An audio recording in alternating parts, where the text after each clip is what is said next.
Big thank you to our host, Donya Rose, as well as a special thank you to the folks who will be running the breakout session after the first 30 minutes of the presentation. So I'm really excited about the format of today, and hopefully it really promotes some engagement and ultimately your ability to take some actionable info home. So this is a follow-up to a session that we did in April that was focused more directly on the immediate impacts of the pandemic. And one of the big things that came away from that was a request and more collaboration around how do we plan for now 2021, given this anomaly kind of in the middle of the data. So that's what we're here to focus on today. We will be sending out some information after the session to collect some feedback. And we continue to provide you all actionable information and get feedback on how you would like to consume data, given some of the webinar fatigue. So again, really appreciate everybody's attendance today, and I'll hand it over to Donya at this point. So Donya? Thanks so much, Scott, and thanks to Open Symmetry for facilitating this and putting this all together. Welcome, glad you're joining us, and glad you're watching it later if that's what you're doing, because it is being recorded. Let me just give a little overview of the format for this. I'm going to be presenting for about 30 minutes. We'll stop at the bottom of the hour and talking about sales compensation planning for 2021, which is a puzzle that none of us have faced before. So that is not going to be a formula for getting it exactly right. It's going to be some ideas and things to explore, ways to prepare and pull your team together to give you the best chance of having a good starting place and a good process to manage it through the year. After that first 30 minutes, there are going to be breakout sessions, 4 of them, led by really excellent consultants in the space who are going to be able to facilitate the discussion. Now, I'm going to go ahead and say that for the first time, I think that I've ever had a public presentation of any kind, I'm not taking questions. And I'm not taking questions because in the breakout sessions, if you stay for those, each of those facilitators is going to be a great person to answer any question that you have. So in particular, there are going to be 4 of those breakouts, and some of you have already signed up for those. I'll be facilitating the one on technology. David Johnston is going to be facilitating a session on financial services. John Clark is going to be facilitating a session on health and pharmaceutical and med devices. And Ted Briggs is going to be facilitating a session of all the other things and anyone who would rather have information about what's going on across multiple industries. If you didn't sign up to be part of, let me back up. During all of this, Jennifer Watson, whose name you should be able to see in the chat box drop down, so you can chat specifically to her if you'd like. She is the person from Open Symmetry who is the orchestra conductor making all this happen. And she is going to be breaking us into those breakout groups during the presentation I'll give.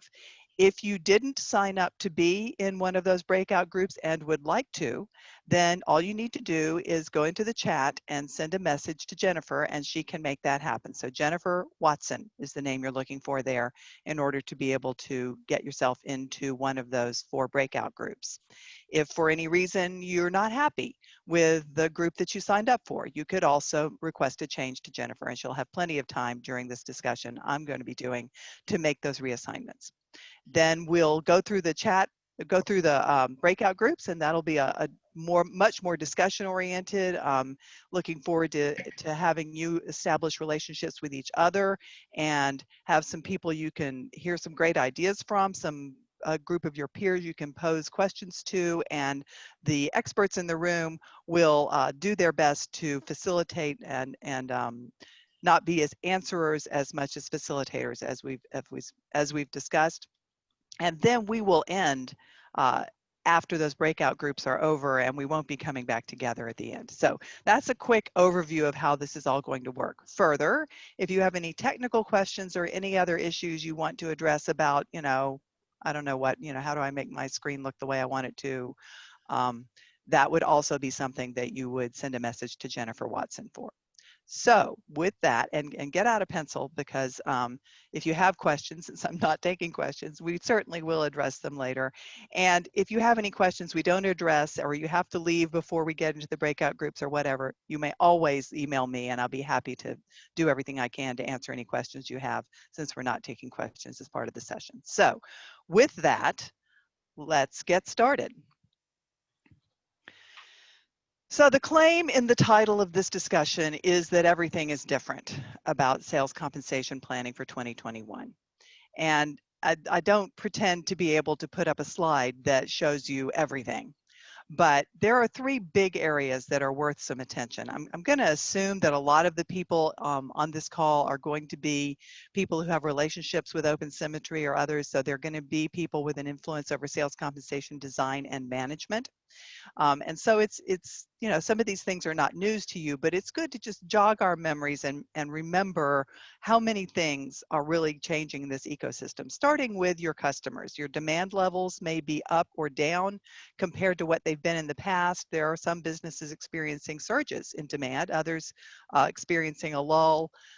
Still others who have the interesting puzzle of some things up, some things down all at the same time, and having to adjust for both of those things at once. And very importantly, the way your customers are making their decisions is likely to be changed, whether that's just not in person or prioritizing things quite differently from how they might have in the past. So the customer decision process, of course, very much affects your sales cycle length and the efforts of your salespeople and the value proposition that you offer to your customers. And so that's a big shift. In addition, the salespeople themselves are seeing some meaningful changes in their world. I just recently participated in World at Work's they're calling it the Total Resiliency Conference. It used to be Total Rewards. And there's a whole lot of focus in that conference this year on supporting the resiliency of employees and all the ways that that is under siege. Now, it's interesting to stop and think about the fact that in a lot of sales roles and a lot of sales success depends on the salespeople being confident and upbeat and able to deliver their message well and establishing relationships and that sort of thing. So employee resiliency in general is important. Salesperson resiliency may even be more monetized than a lot of other categories. So employee stress levels are high, and that matters actually for comp design. We'll talk more later about what you do about that. The sales job responsibilities themselves may be shifting. So it could be that you're asking a team that really isn't able to sell the way they have in the past to go assist another team, or asking product managers for a product that's not taking off to help participate in development processes. I'm just making stuff up, but there are lots of creative ways that it would be appropriate to adjust our roles and our job responsibilities, at least in the short term. And I think all of us are slowly getting into focus the fact that even though we don't know exactly what this means, some things are changing far more long-term than just short-term, but we don't really know what all that is quite yet. And very importantly, a thing that is changing is the degree of control that the seller has over sales success. It's important to think about the fact that in boom times, when things are going really well, your sales people and your sales leaders are likely to sort of reach out and claim a lot of responsibility for that sales success. And the organization is generally willing to attribute the sales success to the salespeople. And in fact, it's got a lot of truth to it. The salespeople are doing things that make a difference to really getting things sold. But there's a lot else that's going on, right? The right offering, the right market conditions, the right customers being successful, which leads to more selling, et cetera. And then the next thing that is important to realize is that in a downturn like this, we're suddenly all slapped in the face with the reality that there's a lot that's outside of the control of the salespeople that might make them less successful. I mean, the reality of that has never been clearer probably in a lot of our lifetimes. And so what does that have to do with comp?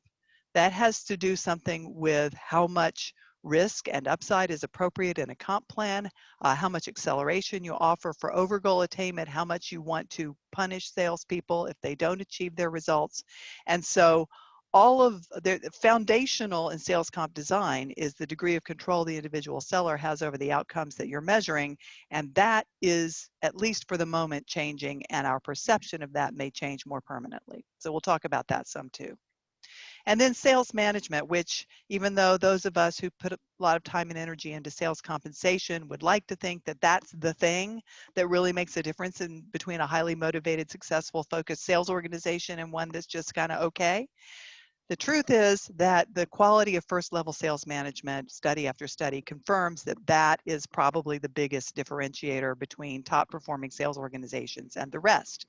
And so the ability of those first level sales managers to actually coach and manage their people is at least a bit compromised right now. I mean, they may have to be doing it differently, but just as one example, if you imagine an inside sales floor where the sales supervisor manager is actually walking the floor, dropping in on calls, coaching, encouraging, managing, correcting, that can still happen, but it's going to be a whole lot less fluid than it has been until the current situation. So, and there are a lot of other ways that that shows up. And then lastly, in terms of sales management, the amount of sales capacity needed may be changing. So how you manage those resources, deploy those resources, that's all changing too. So I'm sure you're all aware of all the ways that things are different for your world and your sales team, but this is just some good reminders of a lot of change that's going on today.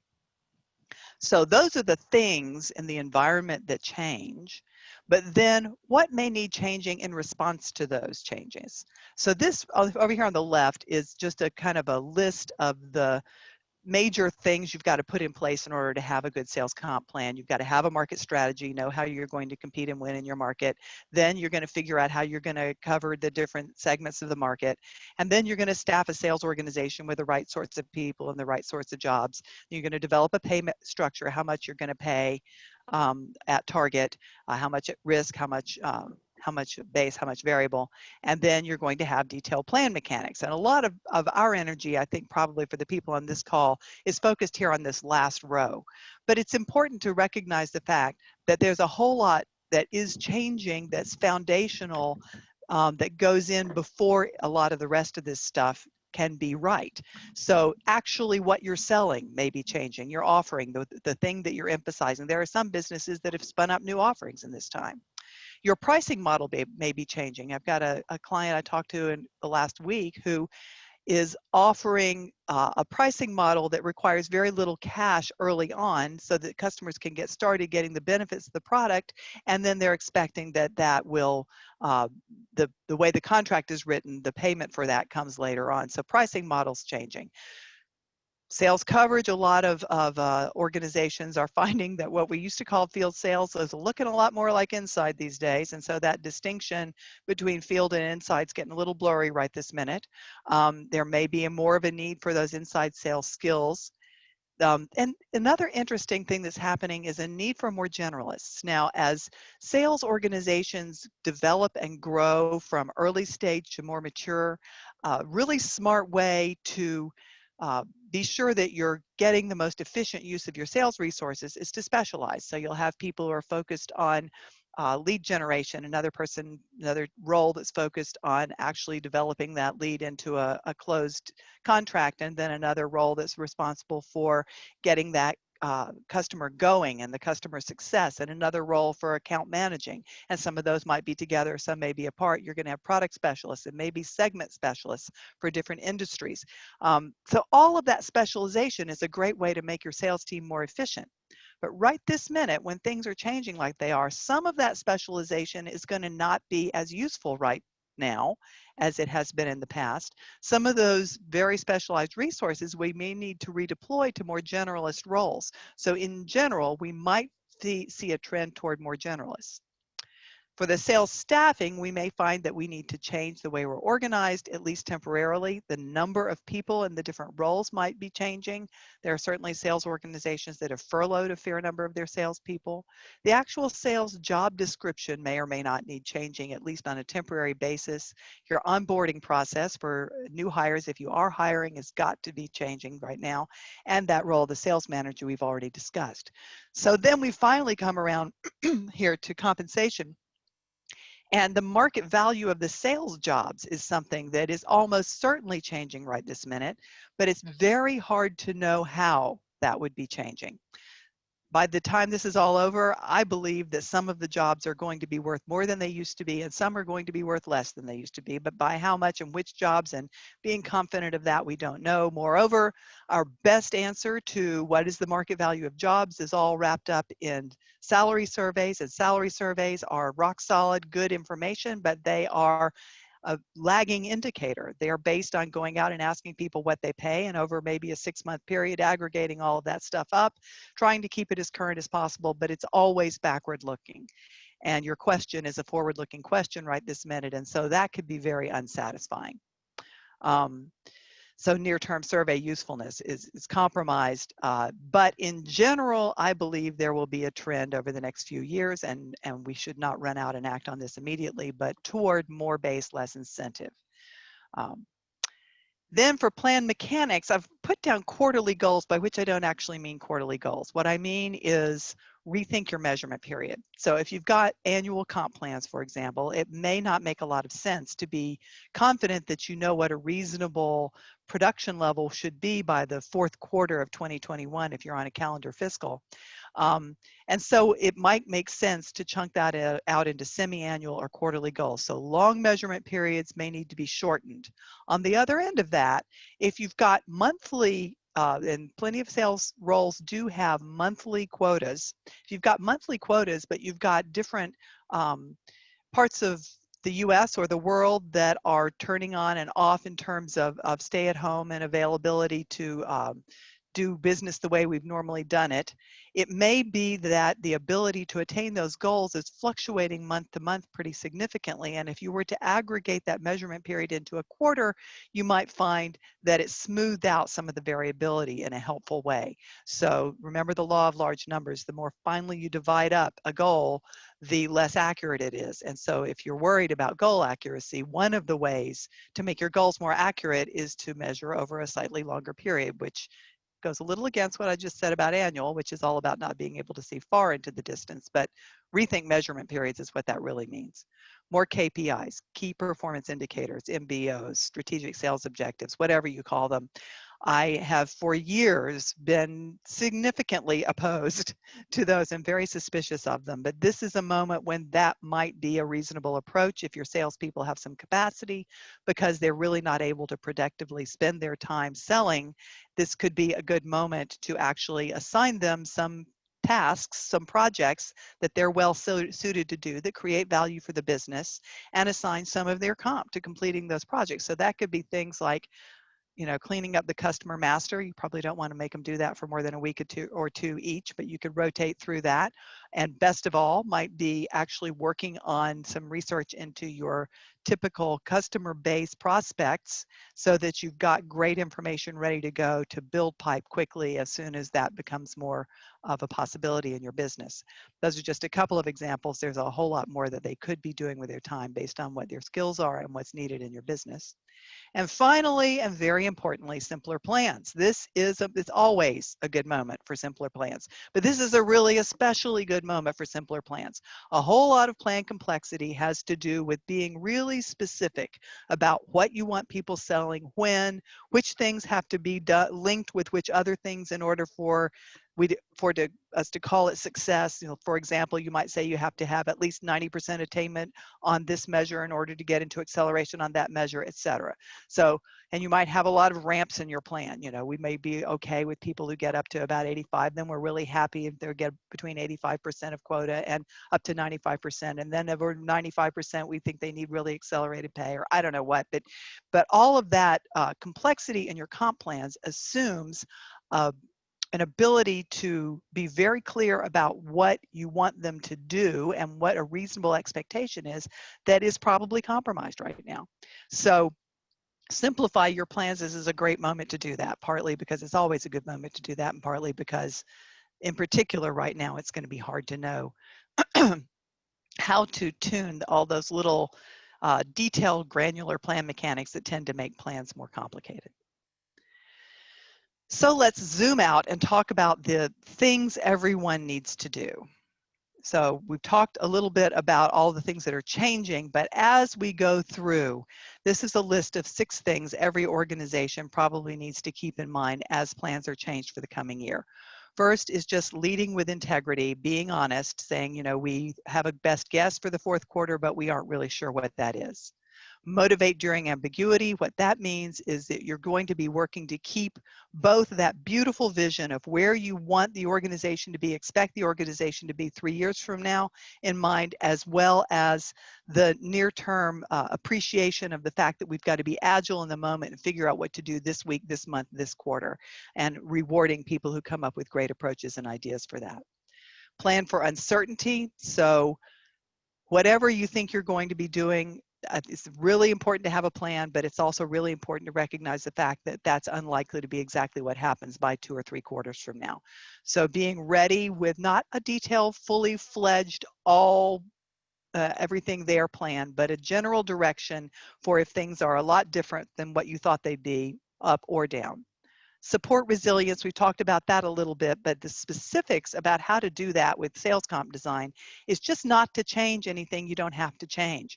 So just a really simple example is when it comes to releasing the plan docs, try to keep the layout and the format and the fonts the same, even if you have to change other things in the way the plans work. So keeping things as familiar and as much the same as possible while changing the things that really need to change is going to help to support resilience. Balancing consistency and customization, always a hard thing to do. Don't customize just because you can. Don't be consistent because that's your only value. When there are real differences in markets and situations, and you need to be willing to flex, but to the extent that you can be consistent, you can also change more quickly and be more agile and apply your lessons across different parts of the organization well. So that's not a helpful guidance in a way, but it just keep both of those things in mind. And finally, focus on fairness. So important for 2 things to happen. One is for you to actually be fair, and the other is for you to be seen to be being fair. Now, a lot of salespeople, the thing I'll say it this way, the thing I'm most worried about fairness right now for sales comp is comparing the effect on total cash of this pandemic and its implications on the broader employee population at a similar level to your salespeople to what's happening to salespeople. Just make sure you keep those things in mind as you work out your options for how you're going to support folks. Okay. This is a typical sales compensation planning process in a normal year, which starts with goals and analysis of facts and confirming roles and eligibility. And then when you've got all your fact base together, you assemble the team and start working on comp design. But this year, I'm going to suggest that you want to go with an agile process. This agile process goes in a little different order and does a little different group of things. First is get the team together, which is probably a broader team than you've used in the past. Then get to some initial business objectives with maybe an emphasis, maybe the word initial should have been bold here, because those might change as the year goes by. And then agree on the right assumptions versus the facts. You've got a fact base, but it's not as useful and predictive as it has been in the past. And then you're going to design 2 things. A comp plan to start out with, and a process to adjust it. So let's go through each of those one at a time, and the rest of this goes more quickly than the first part because it's some succinct ideas. So assemble the team, be sure you include, I don't know who your teams have traditionally included, but be sure you've got sales leadership, not individual contributor salespeople. HR comp needs to be involved. There may be legal implications for what you're doing, and they also, need a seat at this table. Finance needs to keep an eye on the affordability of what's being proposed, and sales operations has got the practical look at what we actually can do, as well as usually some good understanding of comp design, and in a very real sense, a finger on the pulse of what the salespeople are upset about or not these days, because they usually get the calls when salespeople have something to ask about. So get the right team together, establish business objectives. I'm not reading through this list. I should also point out there's going to be a link on the last page here, and I'm assuming you'll be able to download this presentation or get it sent to you. Jennifer will plan to send it to them, I'm assuming, after this. But at any rate, it will all be in there. But establish those initial business objectives And this is just a starter list. You can come up with whatever other ones, but one of the key things is don't pick too many because you aren't focusing effort if you have 15 things you're focusing on.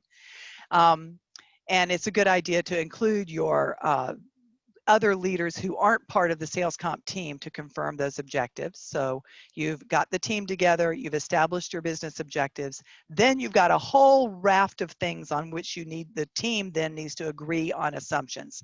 Rebalance headcount across the sales roles or not. Are some sales more important than others? Sales comp plans are really good at focusing effort on the most important sales, and that may have changed since the last time you designed your plans. So agreeing on which customer categories, which types of offerings, which deal terms, et cetera, are most important right now. How do we think things are going to change as the recovery unfolds? How far ahead are we able to reasonably set sales goals? And how important is collaboration and mutual support on the sales team? This is something that may change too. While we're generally driving to get to as much individual accountability as we can in sales plans, right this minute, we may want our salespeople to be supporting each other well. And so this may be a moment for more of an emphasis on team measures. Also, because of the law of large numbers and trying to minimize kind of quota swirl, more highly aggregated measures will protect you there. Key talent, if you feel you've got some risk with your key talent, do you need to take any action on that? And finally, are there spending constraints? Let's know about that up front. So those are some of the things to get down as assumptions, and there may be others in your business. And then finally, design both that initial plan, which includes sales role adjustments if you need them, measures and mechanics always, sales goals, maybe just for the coming quarter, and what your working assumptions are for the rest of the year. As you communicate the comp plan, you'll communicate all of those things, including the working assumptions. That's part of the transparency. And then the ongoing process, you're also designing and communicating that. Who's going to be involved in adjusting the plans as the year goes by? How often will we review goals? What criteria would stimulate us to make a change in goals? Restate that commitment to fairness and transparency. Provide a method like, salescompquestions@mycompany.com for asking questions, and communicate the exception management process. So both of those things should be communicated at the same time. Finally, there's a workbook. So if you go to the link on the following page on our website, you can download a workbook that's got a lot of the questions we talked about and some detail there and a place to put in your answers. It'll be a good way to get ready for these conversations, to facilitate the initial discussions with the team, et cetera. So I encourage you to avail yourself of that. And finally, some other resources from other consulting firms and other places. This right here is the link. Signalgroup.com/C19-2021 planning is where you can get a copy of this presentation, but more importantly, the workbook. And all of the consultants who are going to be facilitating the breakout sessions shortly have agreed to be available to talk it through for an hour if you'd like to book an hour of their time. So if you think you've found somebody whose expertise you value among the people that you've interacted with today or already know, then we're all here to be helpful as we all get through this together and try to share best ideas that we've come up with.